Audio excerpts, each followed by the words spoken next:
things got a little chaotic. They killed Rob Thomas. They did kill Rob Thomas. They did. We got the wrong one. What can you tell us about the upcoming season with the whole government conspiracy of zombies? Well, your involvement. We've only just had our first script, so we're not kind of privy to the overall idea, but there's a new big bad. They're like a mercenary group. You saw them at the end, and she's a zombie, and they're called Fillmore Graves, and they are out to protect other zombies.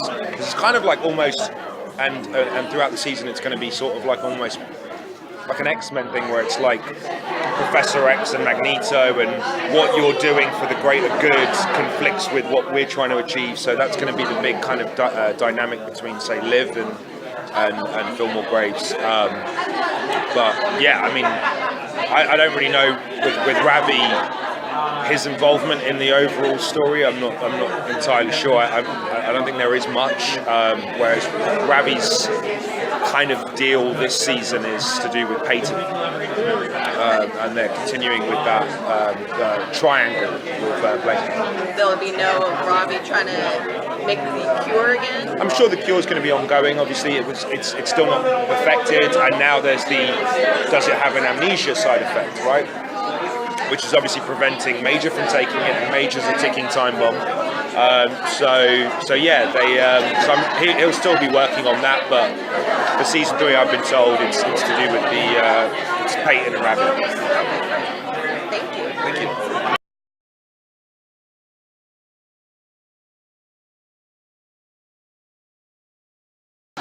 This is a fun one. This is nice. So I've your seen that co-star before. was telling us there's going to be a love triangle this season, Blaine, Ravi, and Peyton. There is? Yes, that is true. Which doesn't suck because Aly Michalka. The interesting thing is Blaine and Ravi are going to have a little fling too. So it's going to be jealousy from all angles. Thank you so much. It's going to be it's going to be a lot of fun to play with that, and I love working with both of them, and looking forward to seeing what they got cooking up for us. So at the end of season 2, or coming towards the end of season 2, Blaine took what is potentially the cure, but he started to lose his memory. Mm-hmm. What do you think that we can see for season 3 regarding that particular side effect? The memory loss. Memory loss. I'm sorry. Yeah, it's continuing, so you don't really know if he's faking or not, you know. And I didn't want to say that. I know, and I don't really know whether he is or not, but and I like not knowing actually, and I'm glad they haven't told me because I can play it, the truth of it. It is a bit castrating for Blaine. I can say that because Blaine is so fun, and he's got these wonderful lines, and now that he's like just blank, he's like kind of lost in the woods. But it's it's that old soap opera trope, that fun thing to play with. But the way that you play that memory loss, it's almost unclear if you're actually faking it or not faking it. Yeah. So that's always the thing. Maybe I intended that. If Blaine's not faking, do you think he actually wants his memories back?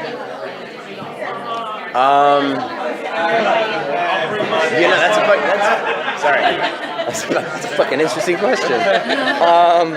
That's an interesting question, because I guess if he isn't faking it, like he's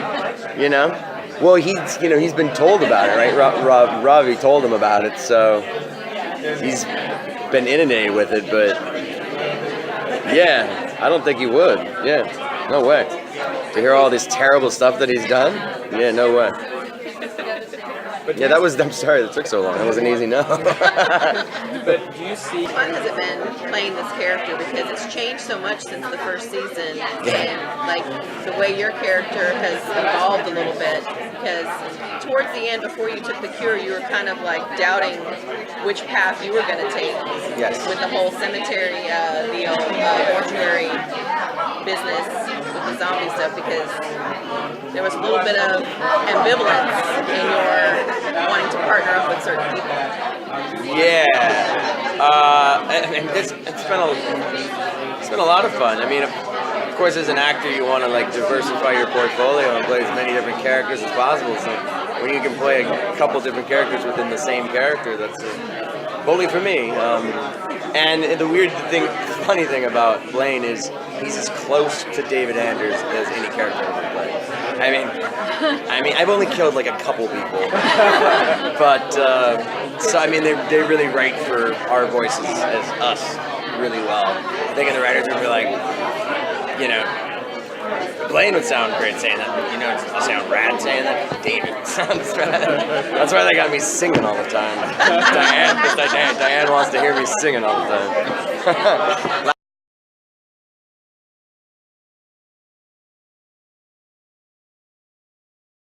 Towards the end of season 2, well, at the very end of the season finale, there was a choice that Liv was trying to make for you because they were surrounded by zombies to either turn you into one so that you wouldn't get hurt. Yeah. What was that like? Because I didn't want your character to become a zombie. I wanted you to stay human because there's enough zombies roaming around Portland. So what was that scene kind of like that? There was a really contentious moment with you, Liv, and Major in that little room. You know, I love that moment. It was one of those things where, you know, I didn't know Clive was going to find out about zombies until we got the script. Like, so no one knew. So we're reading the script like it's another day. I'm like, oh! You know, we had no idea that he was going to find out. And the way with all that, we was like, oh, it's happening. It's happening. But in that moment, when I got to that scene, I'm happy they made the choice of him not wanting to get scratched because I was like, I didn't think that would be true to Clive. I'm like, Clive, there's no way he would allow himself to become a zombie. I think the only way would be in order to save someone else's life. It would have to be about someone else and not him. So doing that scene was intense. I mean, it was like so many people banging on the glass. I mean, it was a crazy day, and we didn't have a lot of time to shoot a lot of those action scenes. So these are 1 takes, 2 takes. I mean, we are in and out, so we got to get it right, literally the first time. Yeah. It's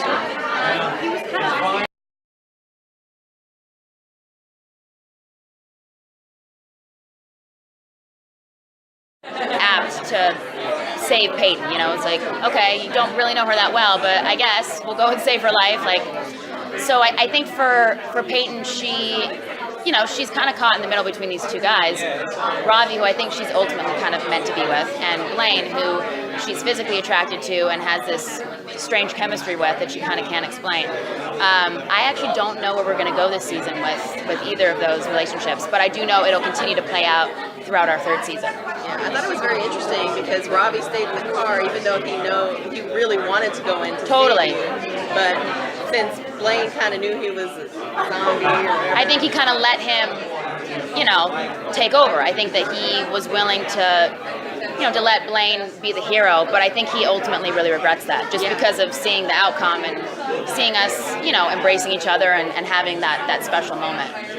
I guess if you say someone's life, that kind of gives you a, like, ultimate brownie points for life. Yeah. But I think she's going to have to come to terms with the fact that, yes, Blaine has done these things, but ultimately deep down, is he a good person? Like, do I bring out something in him that actually is positive and actually is sensible? And I think that she'll be having to face that question this season. Yeah. Being kind of zombie movies now, is she going to be kind of looking at her own job choices differently? Does she want to protect her friend? No, I do. I mean, I think that she's known now since season 1 about Liv being a zombie, but I think that now she's involved in a different way, in a deeper way, because of now the secret being known to Clive. And I think you're going to see more crossovers in her job criteria involving Liv and needing her help and needing her visions to solve the crime. So I think you're going to see a little bit more of that and the fact that they will be working together, and Clive also is involved. He's now not out of the loop, so she can talk openly about zombies being out there and trying to catch the bad ones. Stacey boss is still out there. With everything that happened, Peyton is still going. She's going to still go after him. I think that her ultimate goal is I think the bigger question, which is, do we let humans know that zombies exist, or do we just keep quiet and keep it a secret as long as we possibly can? Are humans going to be open to letting us live our lives and be as normal as we possibly can, or are they going to literally try to kill all of us and make us extinct? And I think obviously she's on a strange end because she's not a zombie, so she is for her friends, but she's also like, I'm a human. I'm not undead. So there's a different. I think there's a different timeline for her when it comes to obviously life. How is she going to react to the government wanting to step in and kind of take control of the zombies? I think she's going to be pretty nervous about it. I mean, even from just reading this first episode, I think the cast as a whole, all of our characters are very tentative to letting that happen. I think they know that, the government can always have other means to get a point across or to have change happen. And I think that they know that, they can't completely trust that their intentions are pure.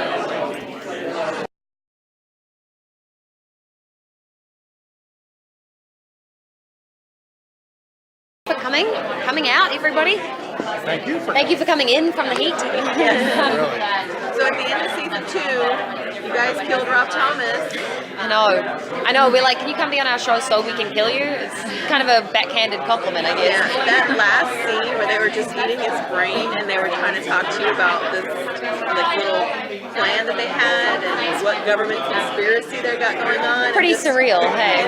Eating Rob Thomas's brain. It was just like one of the most interesting scenes. I know, and one of the things that interested me about that was just the poor guy who had to sing Rob Thomas's own song to Rob Thomas on guitar. The guy, he was great. He did a great job, but he was terrified. Like that is pressure. It's like I don't know. It's like ballroom dancing in front of Fred Astaire or something. You just don't do it. Does the growing scope of the show surprise you at all? You know what I mean? It's so good.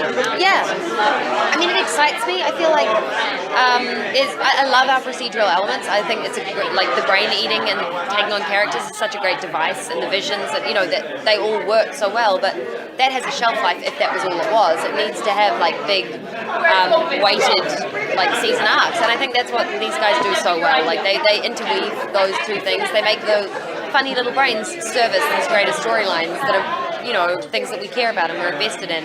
And especially it has progressively gotten more and more so, I think. Like going into season 3 now, I know some of the brains coming up and there's a lot of fun, but there's definitely some, like Fillmore Graves. We don't know who they are. They're a giant force to be reckoned with that look pretty suspicious, but I don't think Liv is ready to entirely make up her mind and antagonize the wrong people yet. So there's kind of, my brain goes straight to the bigger things at play now rather than just to the brains, which is cool, I think.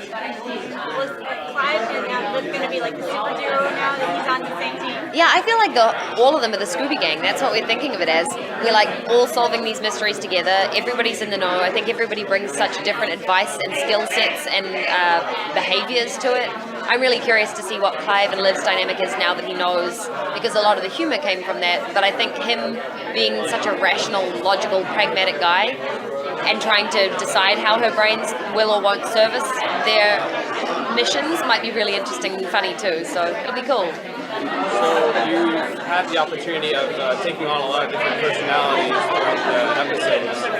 Are there some that stick with you as really fun to play? Yeah, I mean, in terms of prep, it was really fun to do like the magician brain, where I got to learn magic tricks and I get to work with a magic consultant. It's kind of like a little kid's dream to like, I'm going to be an actor and go put on a different hat each week and learn this new thing. So those parts are really fun. But I also enjoy, I like music, so singing's always great. And I'm going to run out though. I'm going to run out of skills real soon. I'm going to have to spend my hiatuses doing like weird sort of like French horn lessons and stuff. Going to have an opinion about Peyton's romantic life, considering she's struggling too much? I don't know if, I'm sure Liv will have an opinion, but Rose has an opinion about that. Oh my goodness. I'm like, don't you dare go for Blaine. Like, I'm talking to Diane, I'm like, what are you trying to say? Like, she can't be interested in him. I mean, Peyton and Ravi are just so sweet. They're friends first. I think that's so important. Yeah, no, I will be weighing in on that one. That's and Clive and Bosio was like devastating to me. Like I'm a big shipper. It turns out, like I have opinions on who should be together, and I don't like when they don't make it happen. Are there any guest stars this season that you can? I'm trying to think. Not that I know of yet. I'm sure there will be. Like what I love about Rob Thomas and Diane Ruggiero, right? They bring back characters all the time that they've liked working with. Bring back actors that they've liked working with from other shows. So I have no doubt there'll be more Party Down and Veronica Mars visitors, and there's definitely some interesting kind of characters I've heard about that I don't know yet who's going to play. That would be really cool. Really cool. Do you have a message for the fans as they get ready to watch this season? Absolutely. I want to say thank you so much. The fans are the reason we can do our job. I am so aware of that. They're our employees, really. Rob and Diane to a degree, but it's the fans. Like, it's why we do it. We love hearing from everybody, like Twitter and Instagram and Snapchat, but for people just to be able to tell us what they think, it's so rewarding. We all sit and do the show together, like watch the show together, and we talk about what we're reading from everybody's things, and it's really nice. And I like that interaction, and I'm so grateful. So I hope season 3 can bring some more kind of joy and some more communication between us and them. You know. Thank you so much. Thank you. Appreciate it.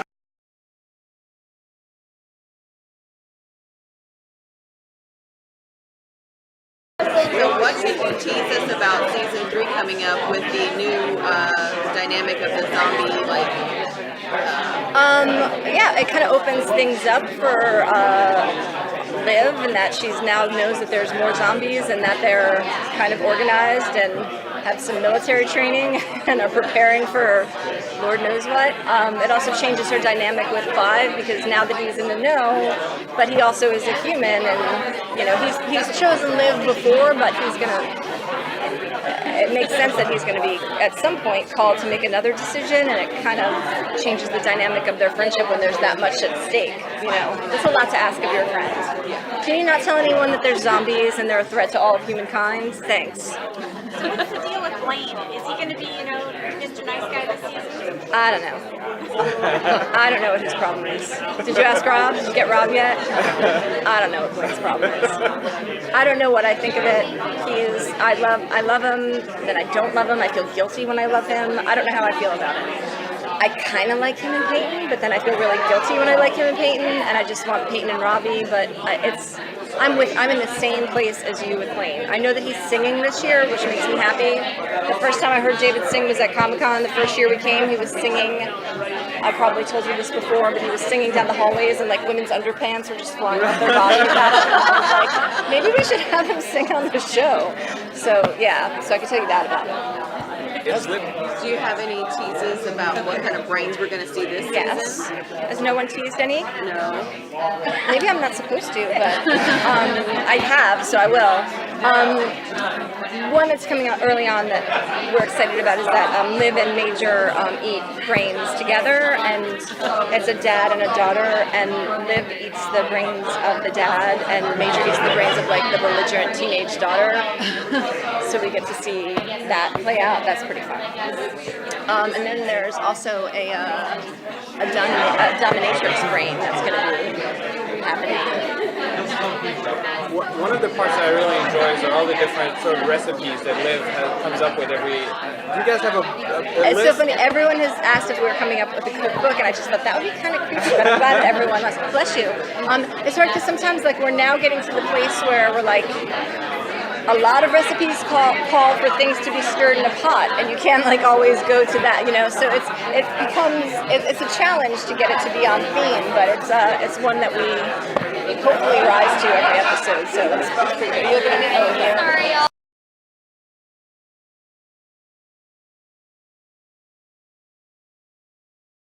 Had Rob Thomas, when can we expect to see Rob Zombie on the show? Oh, I had not considered that. That does seem like the next step.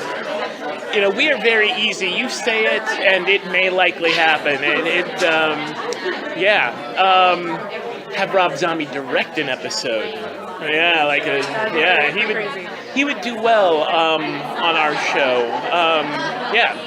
Maybe that could be a brain that Oh, right. and then he can direct it too. Yes. What are some of the themes you can point to for the next season? there is going to be like a huge shift, I think. In season 1 and season 2, they were both built around unapologetically bad guys who we were going after, and there was going to be a big showdown in the season finale, and that's kind of how the first 2 seasons were built. You know, in both cases, they were clearly evil dudes. You know, Steven Weber and certainly Blaine seem like we like our bad guys to chew scenery and be big, and we've had a lot of fun with that. Season 3 is going to have a very different bent to it. Max Rager is gone, and sort of replacing Max Rager is this is Fillmore Graves, and they are a Blackwater-esque military contractor outfit run and owned and staffed by zombies. And so Fillmore Graves is preparing for the day that that humans discover zombies' existence, and they are arming themselves. They are training themselves for that day, for the day that comes. And this season, there's not a clear decision for Liv. Vivian asks Liv at the end of last season, "Are you with us or against us?" And Liv doesn't know. It's this idea that at some point she's going to have to decide, am I with humans or am I with zombies? And this big secret of zombies' existence, that is going to spring some leaks this year. And even though at the beginning of the year Liv might think, I don't want to be part of a militant pro-zombie organization, as she sees things unfolding in season 1, her decision may become different. So we do not have a big mustache-twirling bad guy for season 3. We have a much more complex, I think, ethical dilemma for Liv. Well, with this new outfit, they can't really get rid of humans per se because that's their food source. So that's going to obviously have to play a factor into their plans if they're going to try to govern humans.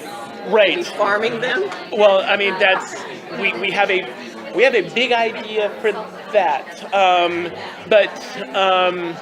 But for now, Vivian claims that they have under-the-counter deals with various crematoriums that they are getting brains in an ethical way. But at some point, there would be a tipping point where they would need more brains than they can get from a few crooked